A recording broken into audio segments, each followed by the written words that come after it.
오늘은 그 창세기 44장 말씀과 45장 앞부분을 잠깐 읽었는데,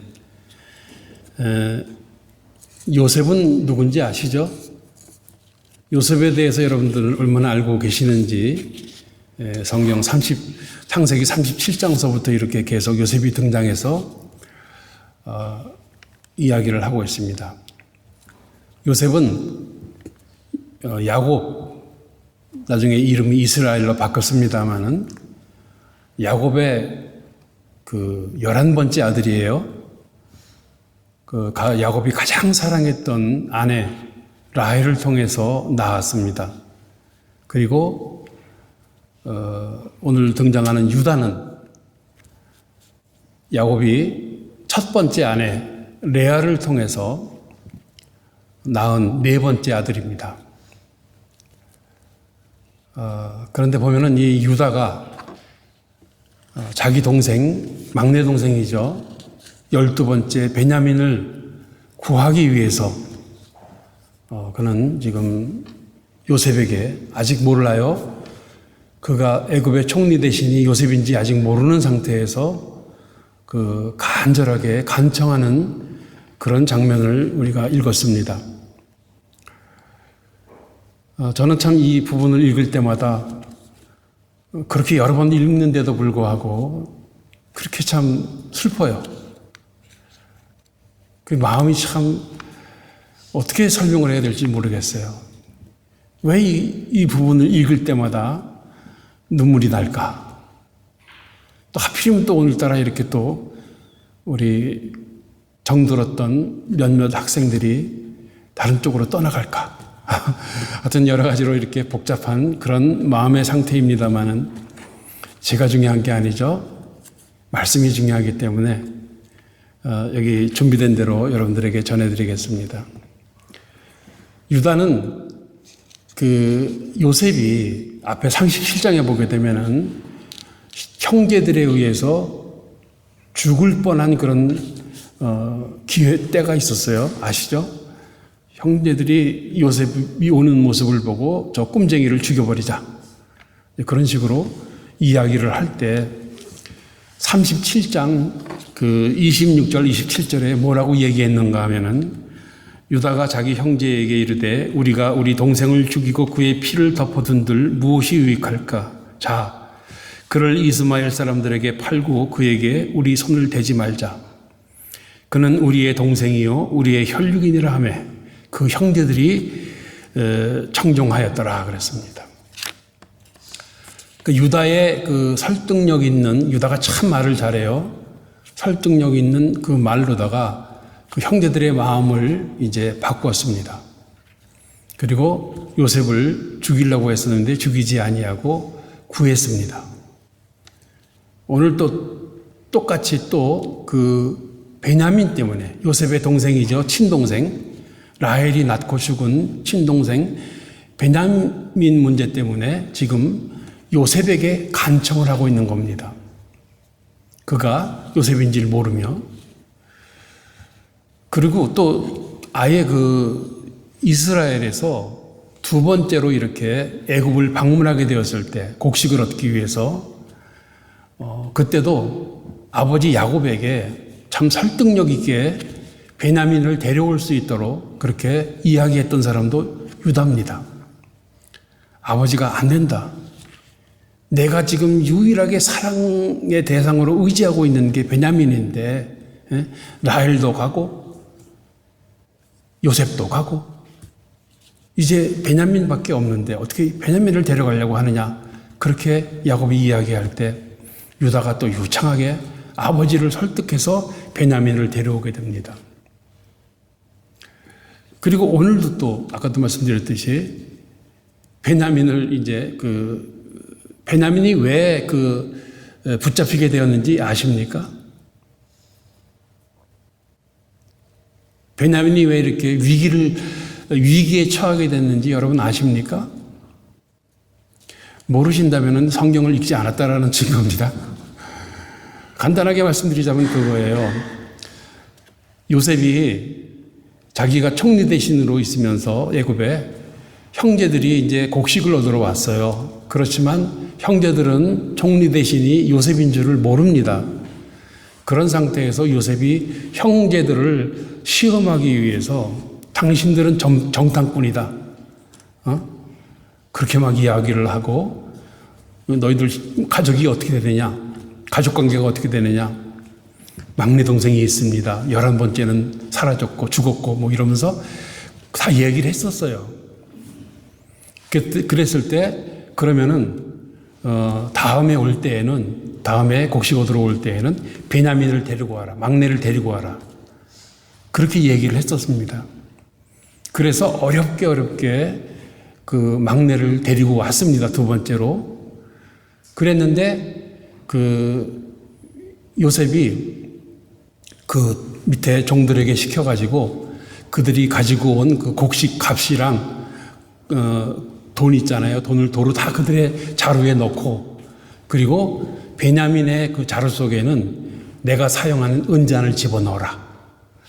그렇게 함으로써 이제 마지막 시험을 하는 거예요. 형제들에 대해서. 그러기 위해서 했는데 그 형제들은 아무것도 모르는 상태에 가나안으로 이스라엘로 돌아오다가 이제 요셉이 보낸 군인들에 의해서 걸린 거죠. 한마디로 걸려서 이렇게 짐들을 전부 다 조사해 보니까 베냐민 짐 속에서 요셉의 은잔이 나온 거예요. 그래서 베냐민이 형제들과 함께 다시 붙들려 오게 되었습니다. 그런 상황이기 때문에 지금 요셉이 말을 하고 있는 거예요. 근데 이 형제들은 전혀 몰랐었죠. 그런 줄. 요셉이 자기들을 시험하고 있는 줄 모르는 상태에서 지금 당하고 있는 겁니다. 베냐민이 이제 큰일 나게 생겼어요. 이제 요셉의 종으로 남게 된 겁니다. 만약에 요셉의 종으로 남게 되면은 야곱은 어떻게 되느냐?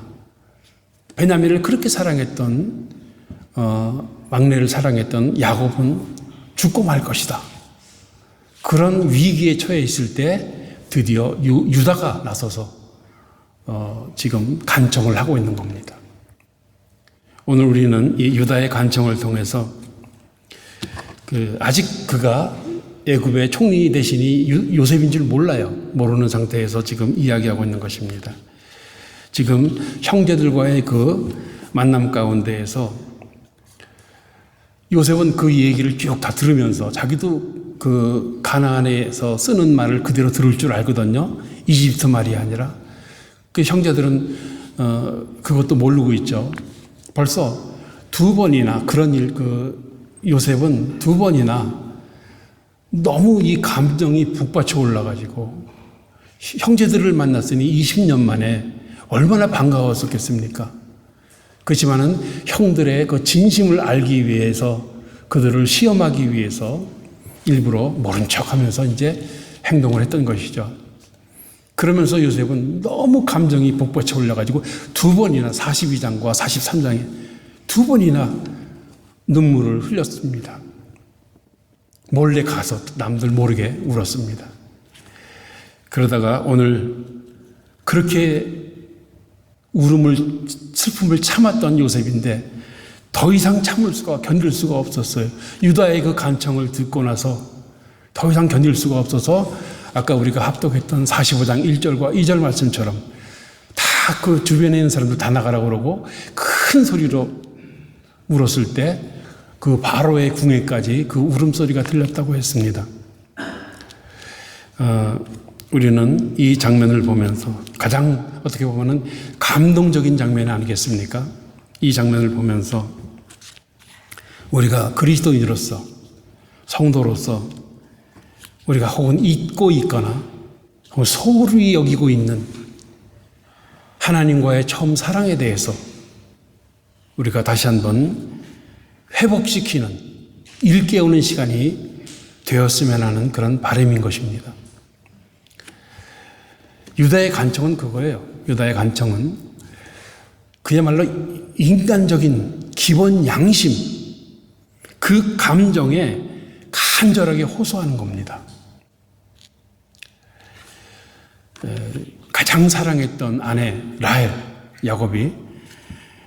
그리고 그가 낳은 요셉, 베냐민. 그런데 지금 그 베냐민마저도 혹시라도 요셉처럼 잃어버릴 수가 있기 때문에 야곱은 얼마나 시리에 차 있었겠습니까? 그래서 지금 유다는 그거예요. 그와 같은 요셉의 마음을 얼마만큼 알고 있는지는 모르지만은 지금 그 아버지에 대한 이야기를 많이 합니다.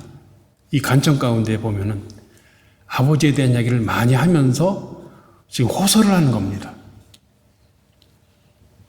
아무리 차가운 냉혈한이라도 뿌리칠 수 없는 그런 마음으로 지금 그런 모습으로 지금 애원을 하고 있습니다.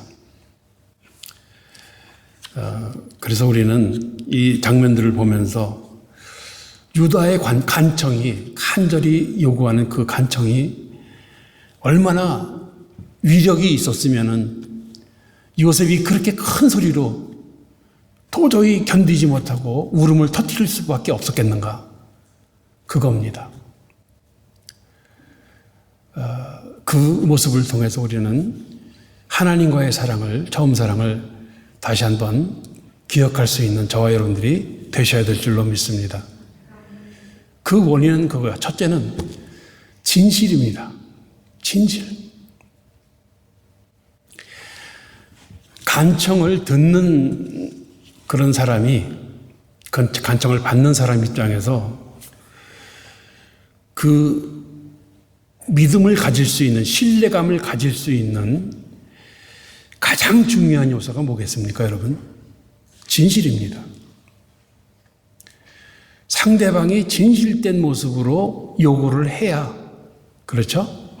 그래야 신뢰감이 가는 거예요. 그 말을 들을 수가 있는 거예요. 그렇지 않습니까? 사람들과의 관계에서도 그러잖아요. 정말 이 사람이 나한테 진실되게 이야기하고 있는가?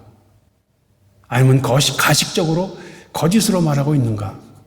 우리는 같은 영적인 존재들이기 때문에 다 느낄 수가 있어요. 그렇죠? 안 그렇습니까? 그냥 속아줍니까? 진실돼야 돼요. 지금 유다는 바로 그 점입니다. 과거에 그 14절로부터 17절에 보게 되면은 요셉 앞에 지금 애굽의 총대신 앞에 세 번째로 지금 형제들이 와서 무릎을 꿇습니다.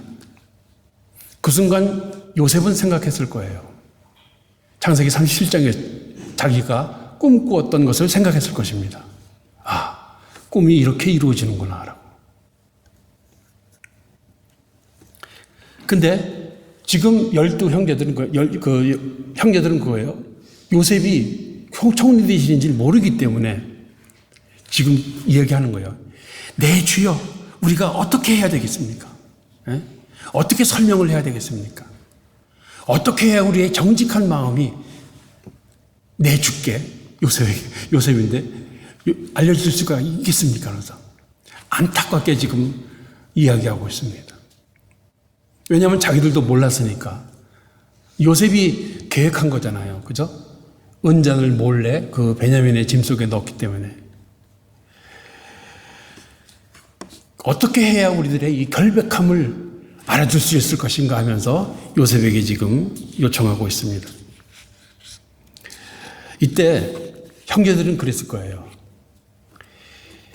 자기들이 처음에는 몰랐죠. 그 베냐민의 짐에서 그 은잔이 발견될 줄을 몰랐죠.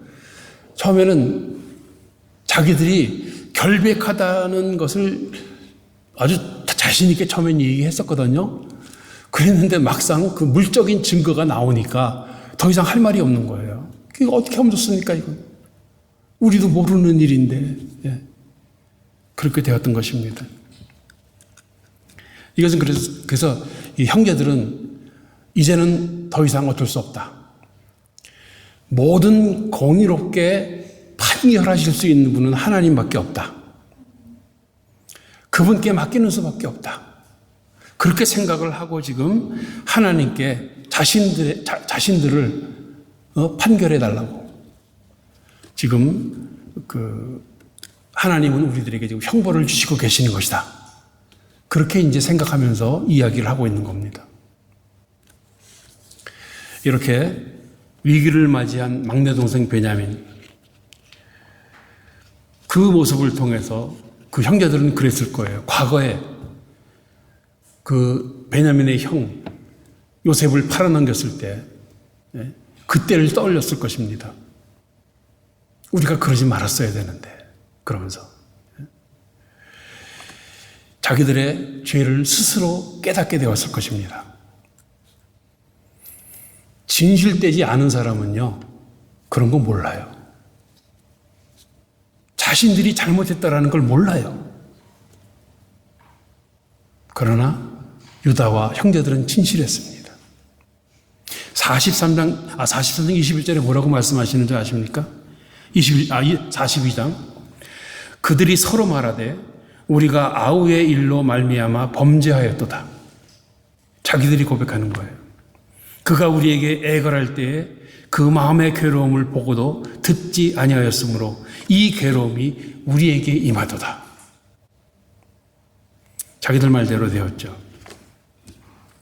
지금 형제들은 그겁니다. 공의로우신 하나님께서 심판하셔서 우리가 지금 이 형벌을 받는 것이다. 그렇게 생각한 것입니다. 그래서 이 고난을 우리가 받아들일 수밖에 없다. 그러므로 베냐민만은 올려보내달라. 베냐민만 올려보내달라. 그러면 우리가 다 요셉의 종이 되겠다. 그렇게 열한 형제들이 이야기를 하는 겁니다. 그랬는데 요셉은 뭐라고 얘기합니까? 아니다. 그거 은잔을 훔쳐간 사람만 내 종이 될 것이다. 나머지는 다 올라가라. 그렇게 얘기했어요. 그것도 무슨 말이겠습니까? 그 형제들의 진심을 보는 거예요. 중심을 깊이 있게 지금 보면서 시험하는 겁니다.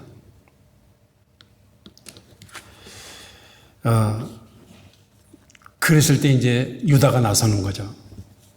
유다가 나서서 지금 간절하게 이야기를 하는데 얼마나 가슴이 참 뜨거웠겠습니까? 격한 감정이었겠습니까? 그런데도 불구하고 이 유다는 정말 지혜로운 것이 그런 격한 감정임에도 불구하고 온순하게 이야기를 해요. 아주 공손하게 이야기를 합니다. 굉장히 중요한 이 수사, 말하는 데 있어서의 중요한 하나의 방법입니다. 그리고 그 상대방의 마음에 거슬리지 않게 도발적인 그런 말을 한마디도 하지 않습니다.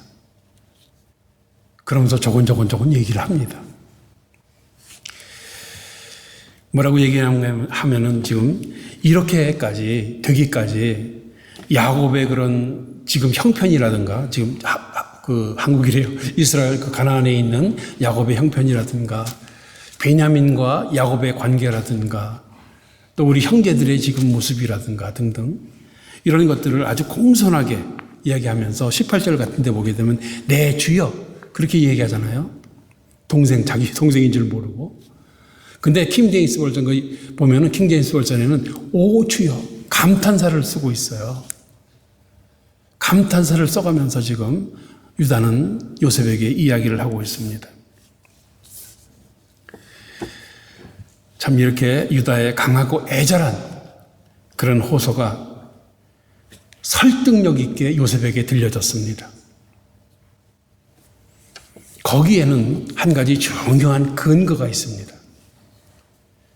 유다는 그만큼 야곱을 사랑하고 형제들을 사랑했다라는 거예요. 그래서 지금 내가 남겠다는 거예요. 내가 요셉의 종으로 남을 테니까 베냐민을 올려보내달라. 그렇게 이야기합니다. 참 20년 세월 동안 형제들의 마음은 착하고 좋은 마음으로 바뀌었습니다. 그들의 그런 진실한 마음과 마음이 요셉과 서로 연락이 되었습니다. 여러분, 어떻습니까? 거짓과 가식과 외식이 난무하는 세상입니다. 세상 가족들끼리도 그래요. 가족들끼리도 서로 속이고 속는 참 그런 현실 가운데 우리는 다릅니다. 예수 그리스도의 십자가 보혈로 구속함을 받은 자들이에요. 그렇다면 우린 진실해야 됩니다. 거짓은 흉내도 내지 마십시오. 악은 그 모양이라도 버리라. 예. 근데 거짓말 잘하는 게 무슨 지혜로운 줄 알아, 사람들이. 세상 사람들 다 그러잖아요. 거짓말을 얼마만큼 잘하느냐, 진실처럼. 그게 지혜인 줄 아는 게 우리가 사는 세상입니다, 여러분. 그럼에도 불구하고 우리는 진실해야 됩니다. 내가 손해를 보더라도, 내가 피해를 입고 억울함을 당하더라도, 심지어는 내가 죽는다 할지라도 우리는 진실해야 됩니다.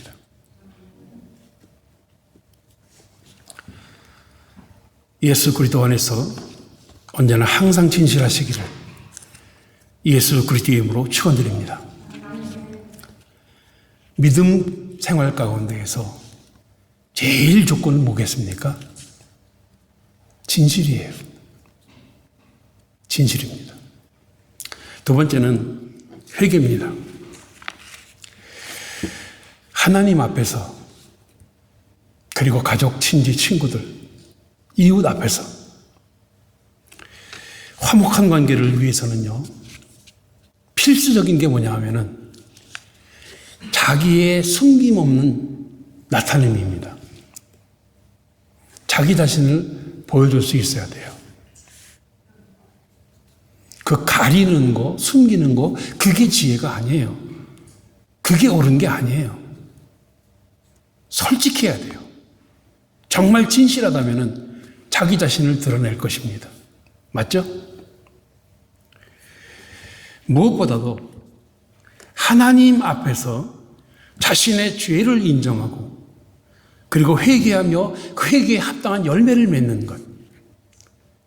그것이 우리에게는 가장 중요한 또한 믿음의 출발인 줄로 믿습니다. 유다를 비롯한 지금 형제들을 보십시오.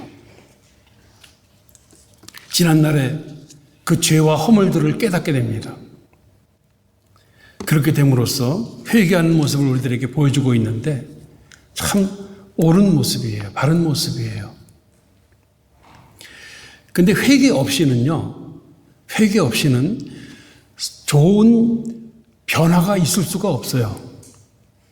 네? 변하지 않으면 썩어요. 왜 다람쥐 쳇바퀴 돌듯이 맨날 제자리에서 맴도는 줄 아십니까? 우리들의 믿음이 회개가 없어서 그래요. 진실된 회개가 없어서. 매일 회개하라, 기도하라. 왜 똑같은 말씀을 늘 외치는 줄 아세요? 회개 안 하니까. 했는데 왜 그래요? 왜 변화가 없어요? 맞죠?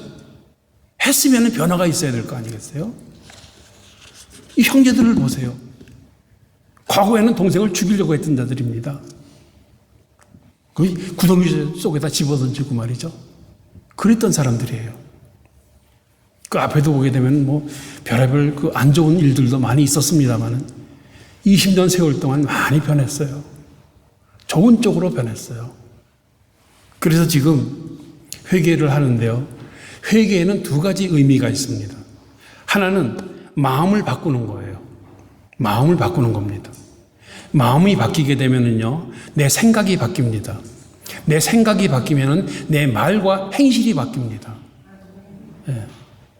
이런 회개의 의미가 있고 또 한 가지는 뭐냐 하면은 잘못을 사죄하는 거예요. 잘못을 사죄하고 하나님께로 향하는 것. 이게 회개의 뜻입니다.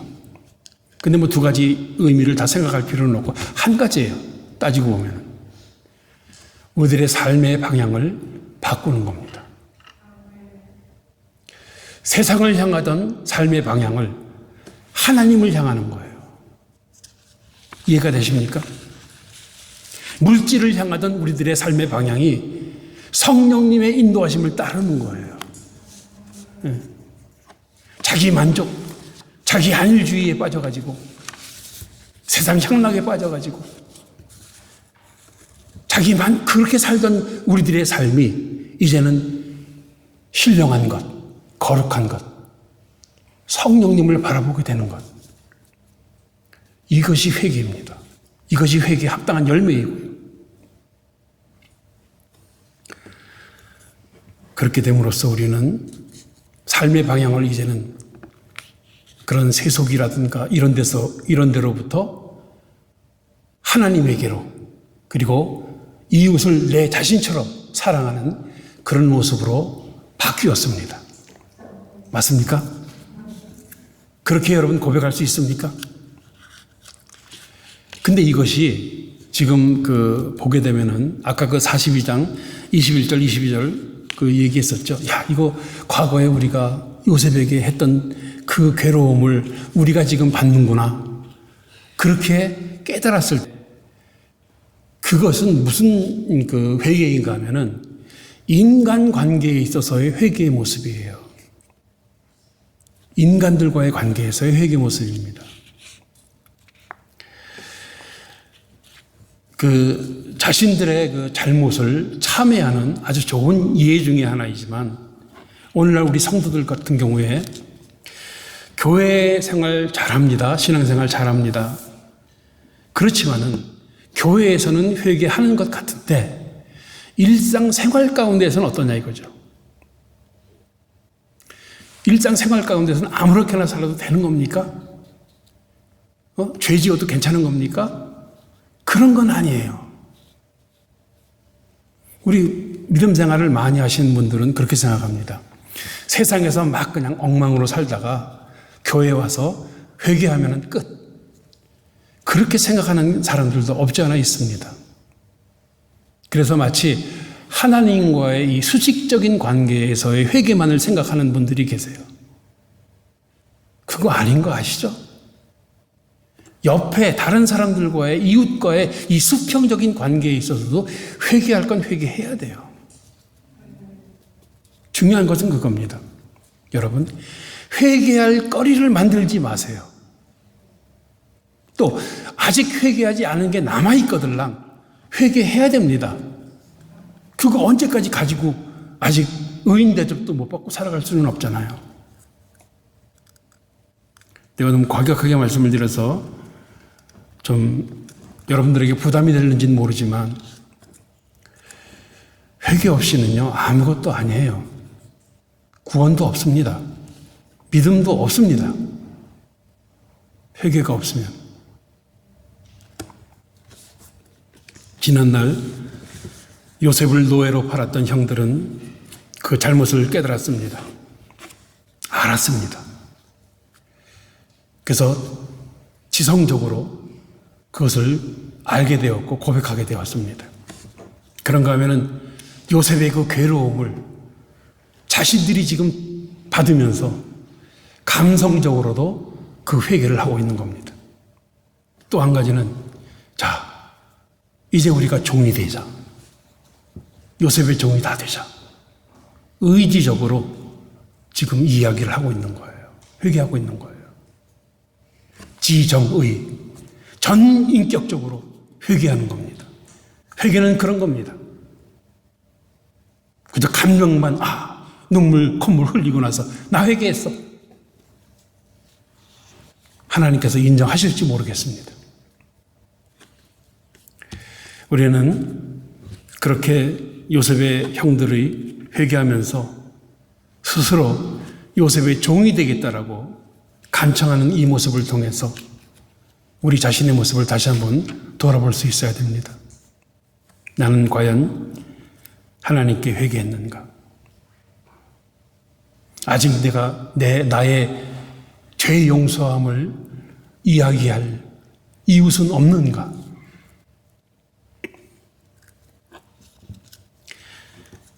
참된 그리스도인 성도라면 이런 수평적인 관계, 주님과의 관계, 수평적인 관계, 이웃들과의 관계에서 이런 균형 잡힌 회개를 할 수 있는 그와 같은 저와 여러분들이 되셔야 될 줄로 믿습니다. 이것이 신앙생활이에요. 이것이 올바른 신앙생활입니다. 아무쪼록 오늘 예배를 마치시면서 혹 마음속에 아직도 내려놓지 못한 그런 죄악된 요소는 없는지 하나님을 향해, 이웃을 향해 다시 한번 깊이 생각하고 내려놓고 돌아가는 저와 여러분들 되시기를 예수 그리스도 이름으로 축원합니다. 마지막으로 사랑입니다. 제일 첫 번째 뭐였었죠? 네, 우리 전도사님 진실입니다. 두 번째는 회개입니다. 세 번째는 사랑입니다.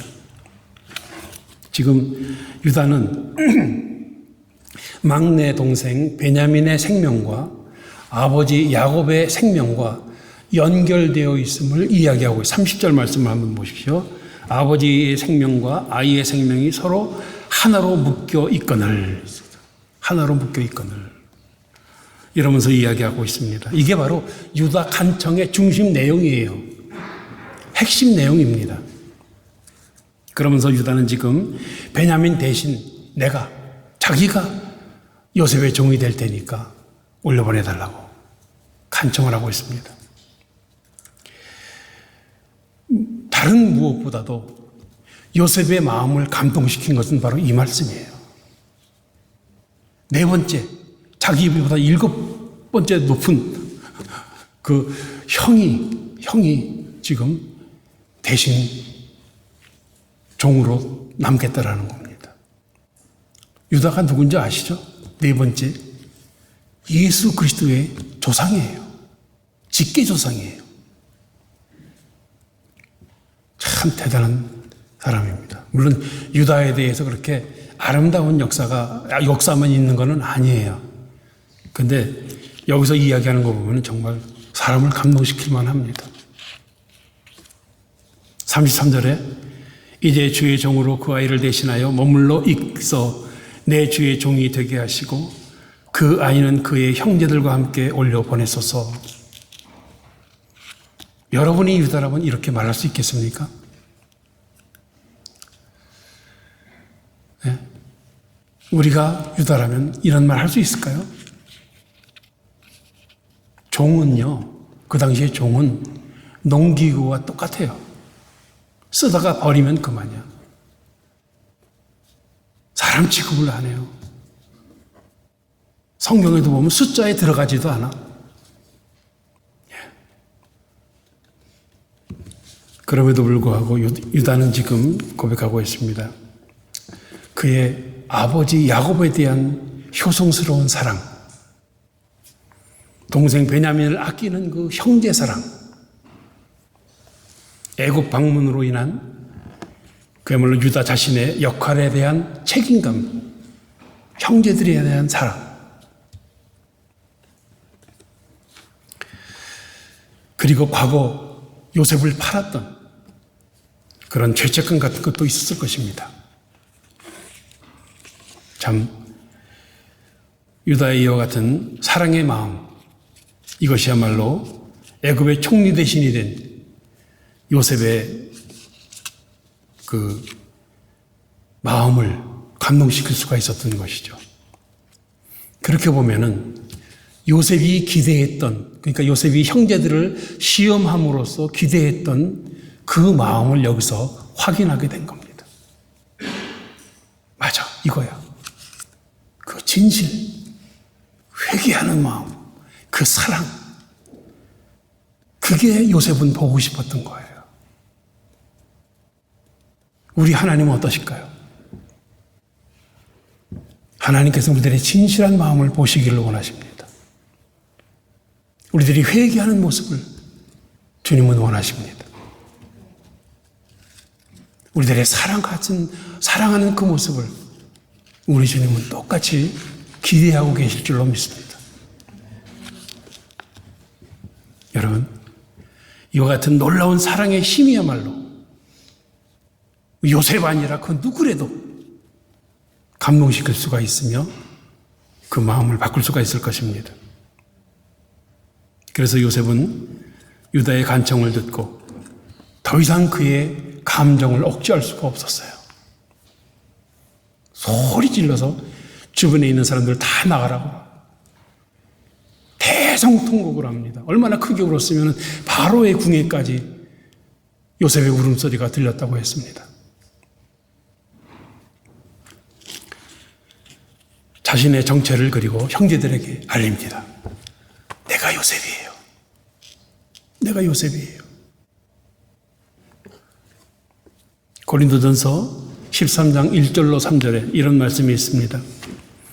내가 사람의 방언과 천사의 말을 할지라도 사랑이 없으면 소리나는 구리와 울리는 꽹과리가 되고 내가 예언하는 능력이 있어 모든 비밀과 모든 지식을 알고 또 산을 옮길 만한 모든 믿음이 있을지라도 사랑이 없으면 내가 아무것도 아니요. 내가 내게 있는 모든 것으로 구제하고 또 내 몸을 불사르게 내줄지라도 사랑이 없으면 내게 아무 유익이 없다고 그랬습니다.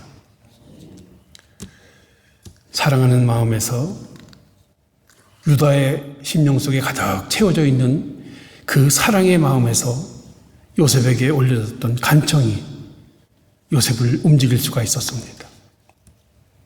눈물샘을 터뜨릴 수가 있었습니다. 사랑이 없이는요, 울리는 꽹과리라 그랬어요. 보세요. 자기 몸을 불사르게 내어줄지라도 사랑이 없으면 아무것도 아니래요.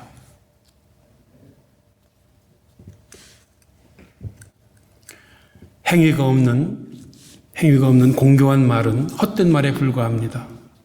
야고보서 2장 15절 16절 말씀.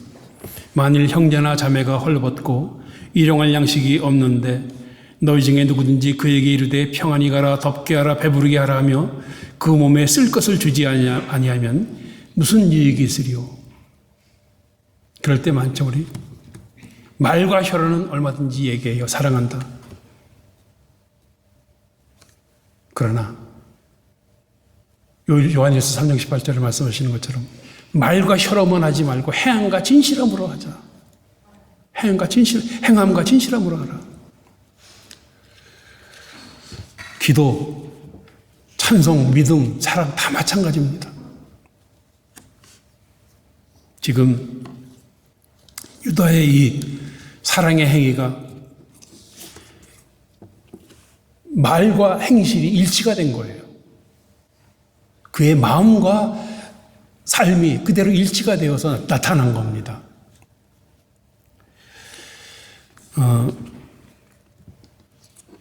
잘 아다시피 자기 희생, 헌신, 봉사, 섬김의 모습들이 점점 사라져가는 오늘날의 세상입니다. 현실입니다.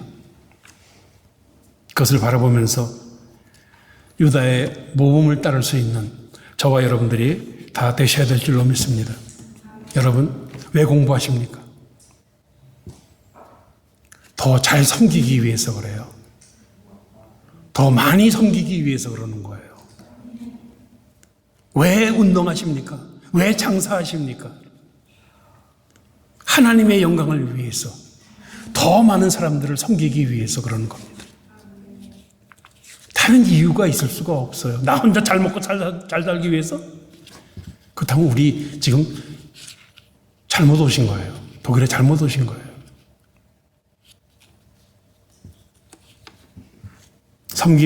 섬김이야말로 우리가 표현할 수 있는 참 사랑의 가장 기본적인 행위임을 유다의 간청을 통해서 우리는 배워서 실천할 수 있는 저와 여러분들이 다 돼야 될 줄로 믿습니다. 여러분, 오늘도 우리 주변에 흑암 속에 죽어가는 수많은 영혼들이 우리의 사랑을 애타게 기다리고 있습니다.